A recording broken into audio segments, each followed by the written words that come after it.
Good evening and welcome, ladies and gentlemen. The Nari Shakti Vandan Adhiniyam, that is the Women's Reservation Bill, has been introduced in Parliament, ladies and gentlemen. It is a historic moment for the country. Truly, the biggest gender-based reform for the temple of our democracy. For ladies and gentlemen, this country has institutionalized women's representation in the 1990s at the grassroots level. But for the sake of politics, for the sake of coalition compulsion, and for the sake of the outright lack of political will, the women's reservation issue had been for decades deliberately kept on the back burner. Ladies and gentlemen, you would think that there cannot be an opposition at all to having a third of our parliament reserved for India's women representatives. But the India Alliance never ceases to surprise. Along with their handmaidens and their cheerleaders, who pretty much are restricted to a small fraction that hovers somewhere around Lutyens, Delhi now. The India Alliance, that claims to be the flag bearer of fundamental rights, equality and champions of democracy, blah, blah, blah, blah, are in an effective tailspin with this bill. Because this bill, ladies and gentlemen, is a smack in the face of the rigid thinking of these caste-based, appeasement-based parties that they call alliances now.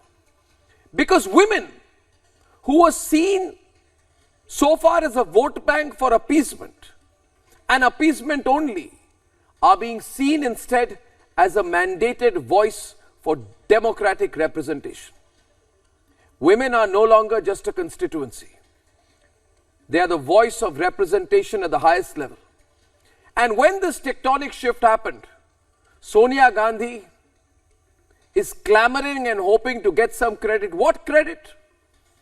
Sonia Gandhi, who did everything possible to block this legislation, she wants credit now. These are the same people who gave the first Bharat Ratna to a woman only in 1971, and that too, it was Indira Gandhi herself. What credit, ladies and gentlemen?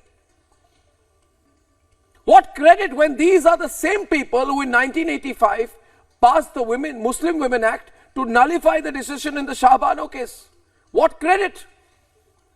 What have they ever done but seen women and legislations as anything but tools of appeasement? Now they want credit. And to top it all up, true to form, the likes of Owaisi and the reservation within reservation for Muslims.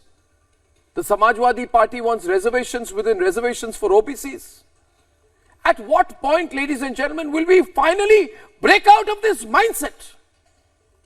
At what point will the India Alliance, the dotted alliance, be able to break away from the shackles of the bygone era of appeasement politics and be able to make sense, let alone deliver on a vision for India? What Narendra Modi has done with the Women's Reservation Bill has silenced his critics, but we don't care about that. This country is never going to be the same again, viewers. True equality, true representation, absence of prejudice, elimination of bias. That's what's happening as we move towards becoming a developed country.